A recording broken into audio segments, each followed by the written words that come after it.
Matt's question is that the ranges recently seem to be lower over the last week or so.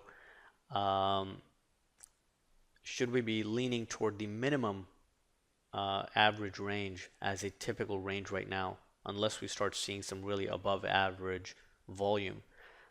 Yeah, I mean the ranges have been contracting for the last week, and that is something to definitely be mindful of. That we're not in that crazy market anymore, and that's where being mindful of the larger time frame, really helps because on the daily chart, for example, you know, over here we got these big ranges because the market was just coming off of a crazy volatile downside move and it was so overdone that it resulted in larger time frame buyers coming into the market and really pushing it back up. But now as we push higher, the higher we go, the less attractive the market's going to be, right? I mean, the market's much more attractive down in the 2350 to 2400 range than at 2620, right?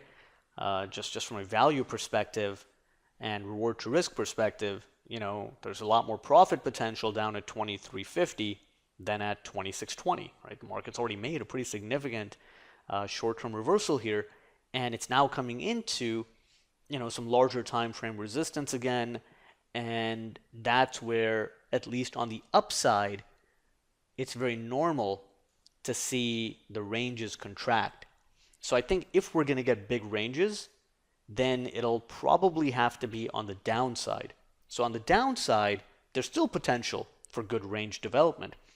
On the upside, I think not so much, just because of how much the market has already moved to the upside, right? So, if you think about it, just put yourself in the shoes of like a larger time frame player. Are you really going to be rushing to buy at 2600 when the market gave you, 2400 just a couple of weeks ago?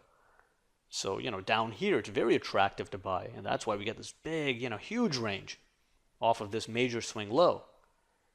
But up here, it's not going to be that attractive, right? I mean, the market's already moved 300 some odd points over the last couple of weeks here, and it's not going to be a market where buyers are rushing in. The fear of missing out is not going to be there. See, when the market's at 2300, 2400, the fear of missing out on those lower prices is attracting a lot of buyers. And just look at how overdone the market was to the downside, right? And we talked about this in previous coaching webinars. And if you're on the EminiPlayer site, then you know that we were heading into major support, and we were looking for buyers to step in and all that. So as we move higher, the market just becomes less attractive to new buyers entering the market, and at the same time, you start seeing a bit more profit taking, a bit more, risk off type activity taking place, where anyone who did buy either down in the 2400s or even the low 2500s, now they see, okay, it's coming into resistance. How much more upside is there? Like, what's the reward to risk on the larger time frame? I mean, couldn't the market quite easily just pull back into 2520, 2560? That would not be a big deal, to get that type of pullback on a daily chart on the larger time frame. And then what's the upside?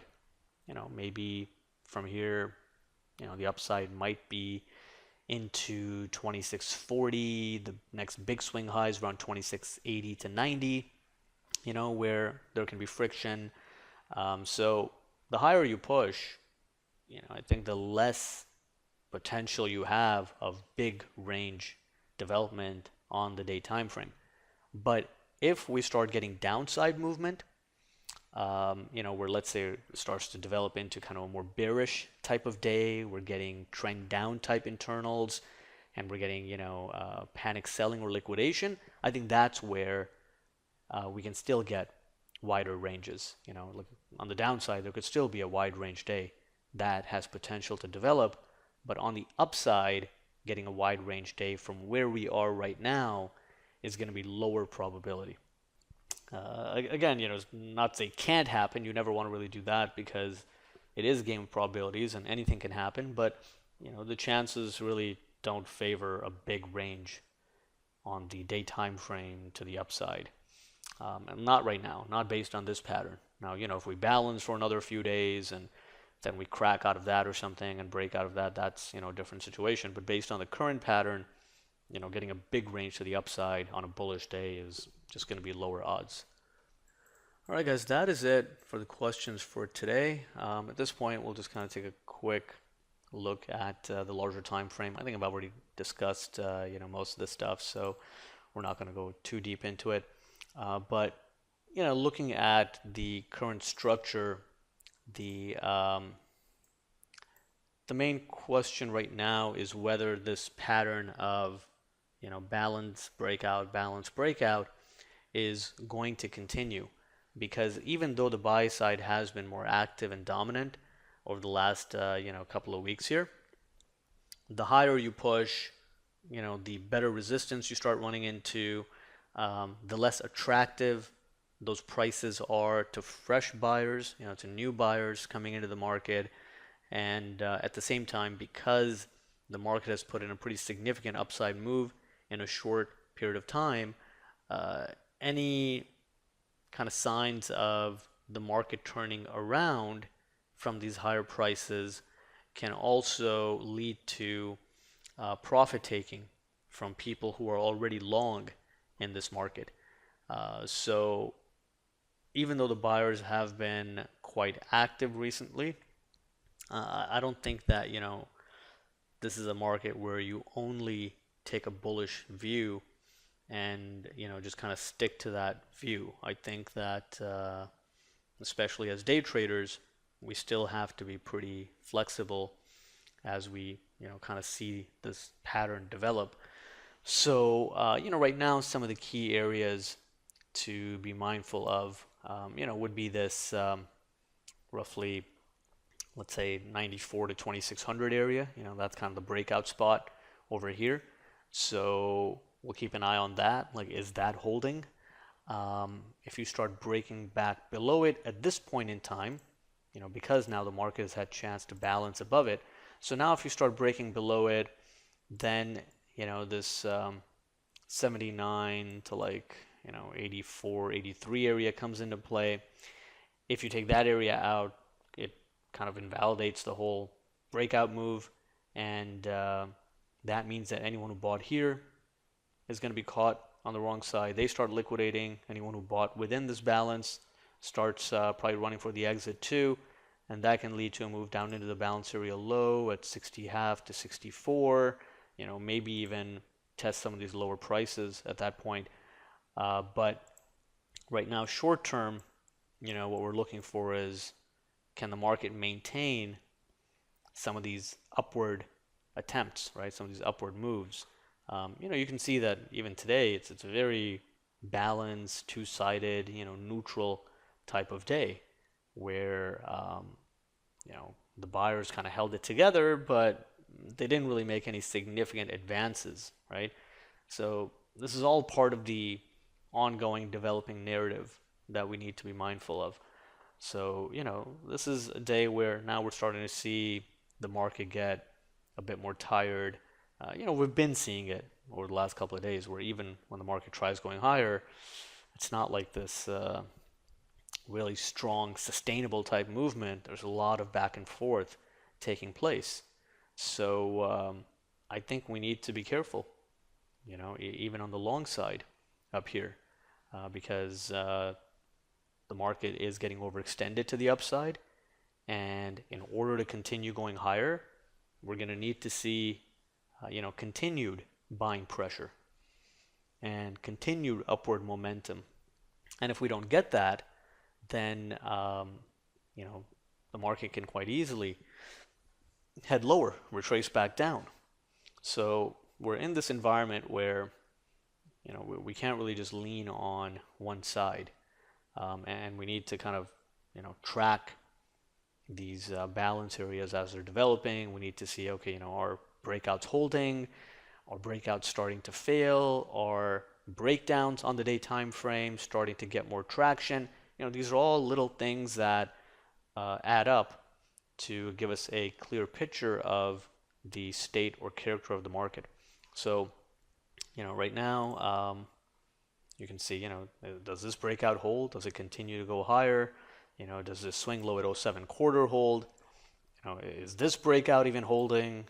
So overnight, like if we hold today's low and, this kind of 12 to 14 area, that would be a question to answer. If we don't hold that, then a breakout retest could take place here. If that doesn't hold, then the downside scenario comes into play. And that's exactly why, our short-term bias, even today, was neutral, right? So it wasn't bullish, it was neutral. The intermediate term was supporting the upside, and that was neutral bullish. But our short-term bias, even today, was neutral because of just the way the market has been moving higher, right? So you can see that you can't really take like this mechanical or overly structured view of the market. You also need to take these other things into account that give you insight into the character of the market. How much has it already moved? Is starting to get a bit overdone? What's happening on the day time frame? Because any reversals or changes that are going to eventually show up on the larger time frame charts will first show up on the smaller time frame and day time frame charts, right? So you'll notice those early warning signs as day traders first before they turn into something bigger. So we're starting to see a bit of that now, where the market's kind of not quite going up at the same pace, and it's very normal because it's already moved so much. So we're going to see, can buyers hold this thing together? Can they continue to maintain control? Can they maintain this upward trend and continue pushing the market higher? And when you start pushing the market towards these higher prices, simply a lack of strength at those higher prices can attract sellers. So it's not a matter of, the market moves up and you want to see clear weakness in the underlying internals or something. That's usually not the case. But if you start to see a lack of strength, a lack of interest, well, then how's the market going to go higher if there's, not continued and fresh interest at those higher prices? In that scenario, the path of least resistance becomes the downside. So that's the type of environment we're dealing with. As day traders, we pretty much always have to take it day by day. And on that note, if you are trading the E-mini S&P, then definitely look into joining the EminiPlayer.net site. That way you're getting, the daily trade plan and zones and a daily update from me, along with the educational recap videos, which can really accelerate your learning of the methodology. All right, guys, that is a wrap for today. Thank you for the questions. I hope you guys are all doing well. Enjoy the rest of your day. Have a great weekend, and talk to you same time next Wednesday. Good night.